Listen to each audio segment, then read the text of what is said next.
Hey guys, thank you so much for stopping over. I'm Tasha, and today I want to share with you my Wheel of the Year altar. I'm just about to take it down because it's a little bit wild and has a lot going on, and I prefer a slightly more simpler setup. But I wanted to share with you because I think there's some merit to the idea of creating an altar to celebrate the year behind and then the year ahead of us and the turning of the wheel. It's kind of nice to have a physical representation of the Sabbats and the wheel of the year that can kind of force you to think about them and also think about positive memories or experiences during each Sabbat or each turn of the wheel. I know a lot of the items before you are from different Sabbats that I've celebrated with friends, so they have really positive memories. So I'll just show you what I have going on, and I hope it inspires you a little bit to maybe create something similar for yourself. So over here, this is the what I will call Imbulk Corner, and we have Sailor Moon representing the moon, because this is kind of a moonlight time of year. It's fresh beginnings, hope, white candle, a piece of rose quartz, a corn dolly, a broom for Bridget. So all of these items, when I see them, make me think about Imbulk in that time of year and kind of that fresh snow and then the hope of vegetation to come. This little dolly was from a ritual I did with some friends probably 2 or 3 years ago, and everyone tied a little piece of string to her and made a wish for kind of the coming spring.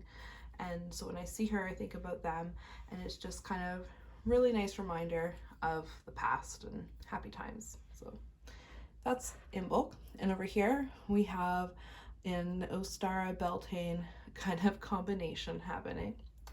So I have Mercury for Ostara, the childlike energy, and we have the Virgin Mary candle back here. Pink candle, I always associate kind of pastels and pretty colors with Ostara. A little egg in the cauldron, and then a mini maypole that I made with just some ribbons and a stick to represent Beltane. Of course, Venus, and Venus for Beltane's lusty, passionate energy. Then over here, we have Midsummer, or my interpretation of it, in this section right here. So Midsummer and Beltane, you kind of have that fairy energy going on, and I always kind of see Midsummer as a time when the veil between our world and the world of the next is a little bit thinner. So I kind of have these little guys representing that, and this little fairy, I missed him, he was part of Beltane. And also to represent the young god and the god in his childlike aspect. And I have the goddess in her kind of virginal phases here and here, with of course Sailor Moon being quite innocent in my mind. So back to Midsummer, and we have the god kind of transforming into his masculine, just kind of full grown self. And then we have Lucifer representing the heat and sun of summer and that kind of final zenith before it's all over.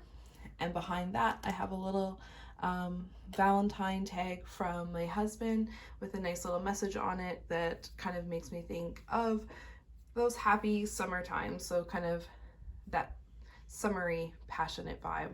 And then we have the goddess in her mother aspect, and representing the earth, and the earth kind of coming into its full being around summertime and around midsummer, and then the sun candle, of course. And we're gonna start going into the darker, a little bit darker time with Lammas and Mabon and Samhain.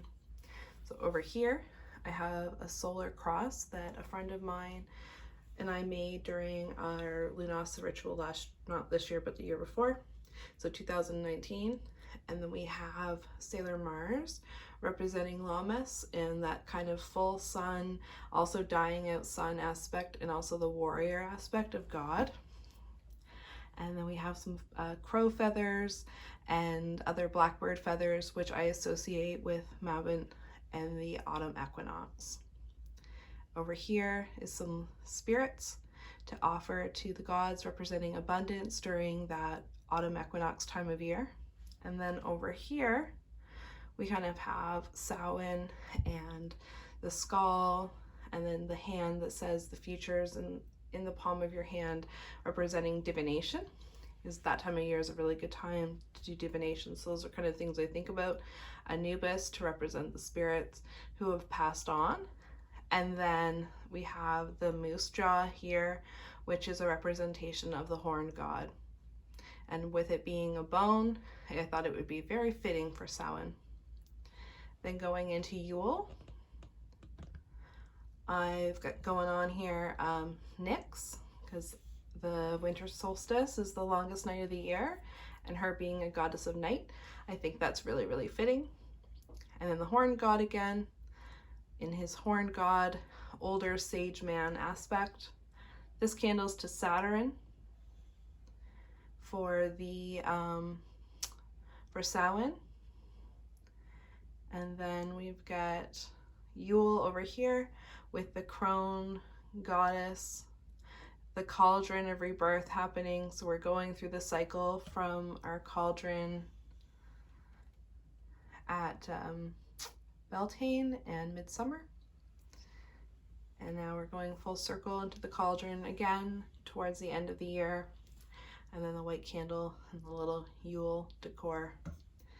And up here is just kind of just a fun little cactus. A little bit of the sun zenith within that Samhain. So a little bit of balance happening. So this is my wheel of the year altar. It has a lot going on. It's quite busy.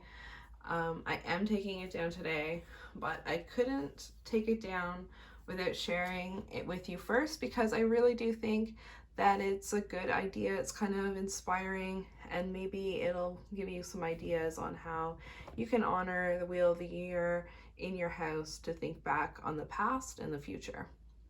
Let me know what you think in the comments, and thank you so much for watching and spending some time with me, and happy 2021, and hopefully it will be a good one for everyone. Till next time, I will talk to you later. Bye.